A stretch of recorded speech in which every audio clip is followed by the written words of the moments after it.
Hi, I'm Paris, and everyone I know has the same problem, which is you go to get on the Wi-Fi in your house, and when you look down the list of networks, there's like 12 of them, which means all of your neighbors, their routers are sending Wi-Fi signals into your house. And you wonder why Netflix isn't streaming properly, why you're having trouble when you're playing games. It's because everybody's Wi-Fi signal is interfering with yours, even in your home.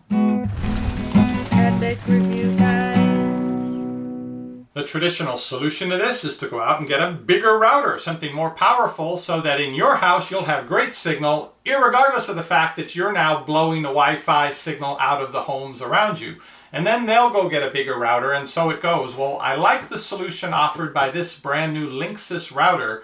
This is allowed to use part of the 5 gigahertz frequency, specific channels that are reserved for only routers that support DFS, dynamic frequency selection. It basically allows the router to jump between channels depending on what's going on. And the reason it might need to jump off of these mostly unoccupied channels is they happen to be used by radar. So if you live near an airport or just down the street from a TV news channel that has the radar up on the roof of their building, you won't get to take advantage of that with this router, but other folks may find a whole lot of open frequencies so that when all your neighbors are complaining about all the Wi-Fi congestion, you'll be up on the channel here and have it all to yourself. The WRT3200 ACM router has a lot of other cool stuff going for it, but that is by far my favorite feature, and I'm really hoping it will work here. This is a large router, and you notice they emphasize the WRT. This Linksys line of routers lets you program it with different firmware that you can find on the internet to give it other features or to customize it in ways that you like. And the WRT line has long been known for that amongst people who like to customize their routers. Now it has enterprise grade hardware in it. It has a very fast processor and memory. So you can be sure if your internet seems to be running slowly, it's not going to be the fault of your router. Thank you to Linksys for sending me out this router to try out. This is my favorite kind of toy. It does go for $249, which is on the pricier side for a router, but if it resolves the issue where everyone is complaining on all 14 devices that it turns out we have wireless here in our home on the network, could well be worth the money. In the box is the router. This is a big guy. And it comes with 4 antennas that connect around here to give you the best possible signal. It also has a feature where it can talk to different devices simultaneously. Generally, routers will talk to one device at a time. They just sort of talk to them all real quickly. But this one can independently focus on talking to 3 devices at the same time. Ethernet cable. The documentation, I imagine there's a lot you can do with this, so a lot of programming information. If you want to do that, you can also just set it up using the default settings very easily. And a fairly big transformer. I also have on my table to try out an external hard drive. This is a USB 3 hard drive, and the specs on this router are supposed to be fast enough that it functions just like a network attached storage device. That's where you have 1 or more hard drives in a box basically attached to your network, and everyone on the network can back up files to that and also access pictures and movies and music and so forth. It sort of functions as the data server in your home network. Well, with this, because it has a very fast CPU, has a lot of memory, gigabit Ethernet ports, and the very fast Wi-Fi it's capable of. So I'm hoping to use this as a NAS, a network attached storage, as well as a router, as well as a switch. My cable modem and all the networking hardware are in the back of the house, so we'll be heading back there to try this out. But before that, I want to take my laptop, head out across the street, and just get an idea with all the network congestion here, how far I can get from the house and still see my Wi-Fi networks. Once I have this set up, I'll try that and compare. Here's my current router up on the top of a bookcase in the very back of the house. And this Asus model was one of the faster routers in its day. There's our Scarecrow on the front porch across the street. And this is the furthest I can get and still be connected to my home Wi-Fi network. I plugged a new Linksys router into my cable modem, and I'm on my phone now because they said you can set it up even from a phone. You don't need a computer, but I wanted to show you how many Wi-Fi networks there are here, active, going through my home, and I'm hoping to rise above them all. I've joined the network. You can see it up top there. That's the 5 gigahertz. The 2.4 gigahertz is right below it, and I simply use the password that they provided in that little quick start guide. Opening a browser on my phone brings me here. Now this is the same place I would be if I were setting this up via the browser on my desktop computer, so it does work just the same. Let me go through the setup. In the simple setup, you put in the network name you'd like and the password, and that's mostly it, but there are many, many more options if you want to go in and configure those.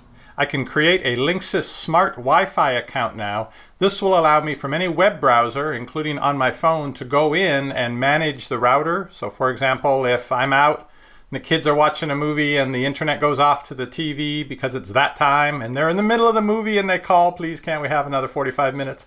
I can go in and change the parental control settings and give the TV more time so they can finish their movie. In the end, Linksys didn't like me using a mobile browser, so they directed me over to get their app, which is fine because that's even easier. And here's my current network with one device, this phone attached to it, and additional options down below. Here's a list of channels that the router has to work with in the 5 gigahertz range. You notice they're all just slightly different frequencies, and I think up to channel 100, most routers get to access, but over 100, these are the frequencies where radar may be operating, and so it's only devices that are certified with that dynamic frequency selection feature that are allowed to use these. I'm back outside the front of the house. There's the scarecrow. I was standing up there on the corner before, so I'm probably another 20 feet or so further away, and this is about the limit of where I can connect with the network right now. By manually setting the router to use one of those restricted channels, I think I was able to extend the range about 10-15%. I could get a little bit further down the street and still be on the network. Here's where I've set up the Linksys router. It's on top of that bookcase in the back corner of the house, same place the Asus router was. Now I've plugged in 2 additional Ethernet cords. One goes to an UMA phone and the other one goes to another router that has parental controls built into it. And I've plugged in my external hard drive. So the next step is to see how it works as a network attached storage device and media server. I have a 2 terabyte external drive hooked up to it right now via USB 3 connection. So I will see about attaching to it from a computer on the network and connecting to it from our TV in the living room, which supports the DLNA system. My 2 terabyte external hard drive is hooked up to the new router with a USB 3 connection. It's plenty fast there.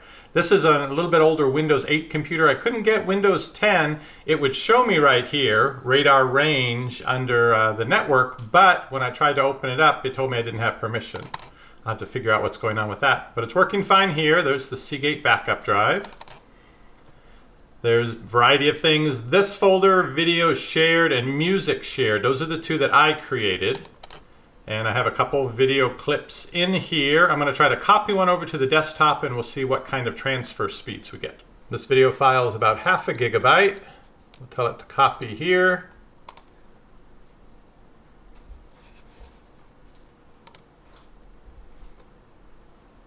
And some pretty good speed. Around 25 megabytes per second. That's pretty good for transferring over the network. This is the adapter I was using in that computer. It's a AC600 speed. So since the router is capable of a lot faster, it's possible if I had a cutting edge USB network adapter to plug in, I might get even faster speeds. Going into the Roku media player here on the TV. And okay, let's search for video. It's found radar range, which is listed as a media server. And let's look for video. Okay, it found the file. The reason only one file is showing up here, whereas you saw 2 when we were looking at it from the computer, is the other file is a 4K file, which this player won't play, I believe. Let's see how well it streams. Hi, I'm Paris, and for years we've had a bird feeder in the backyard of our house. We've tried out several kinds. The squirrels would tend to eat all the seed, but we found one we really liked, used it for the last couple years. Looks pretty good. No pausing. Nice 1080 sharpness. I don't like to see myself on a 55-inch screen though. So as a network attached storage device, speeds weren't quite what I was hoping, but I have yet to find one that is really zippy, at least in the price range of what I can try out. As a media server though, worked perfectly fine, and it looks like you'll be able to stream high definition videos, which means everything less intensive than that, photographs, photo slide shows, music and so forth, should all stream with no problem at all. It's a couple days now since the video I first installed the WRT 3200 ACM, and we've been using it. I would say it is faster because we do a lot of streaming, and one kid's streaming something on their phone while someone else is watching the TV, while someone else is playing a game. We have a lot of stuff that requires a really good stable connection, and it's worked very well for that. There have been a couple times, and I think I caused this myself, where the connection just shut off and it took a couple minutes before it came back. And then I remembered with that dynamic frequency selection that I'm such a big fan of, if you manually set it to one particular channel, not to auto, so it can't jump around, you force it to stay on that channel, and it detects something that might be radar or some stray signal. So what it does, because it's a secondary device, not one that's primarily supposed to be on that frequency, it jumps off of it, waits a bit of time, and then sees if it's available, and then it goes back on. And I think that's what was happening, because it happened several times in the course of a few hours yesterday. Hasn't happened at all today. So I'm going to change my setting on the router back to auto so it can jump around and use whichever channel it likes. So my family is pleased with the new router, even though I'm not entirely sure they know we have a new router. Everyone's able to do what they like with the internet on their devices, and that's all they care about, and this seems to be keeping them happy. Now I'm going to tell them we can do this media streaming now. We'll put a whole bunch of family videos and so forth and our combined music collection onto that external drive, and then set everyone up so that they can stream from that. And if anyone has needs to back up homework or files they're working on, we'll make it so that they'll each have a folder on that drive and they can do that as well. Find out about this very latest piece of networking technology that uses frequencies now that you may find you have to yourself, and may help the issue of when everybody comes home in the afternoon and gets on the internet, that yours barely works. Goes for about $249, and we have a link to it down below this video. You can keep checking back for our future videos, or you can click that subscribe button down below. You'll get notified when our videos go up. See you on the next review. What does the fox buy? Nobody knows, but before he goes shopping, he watches our video.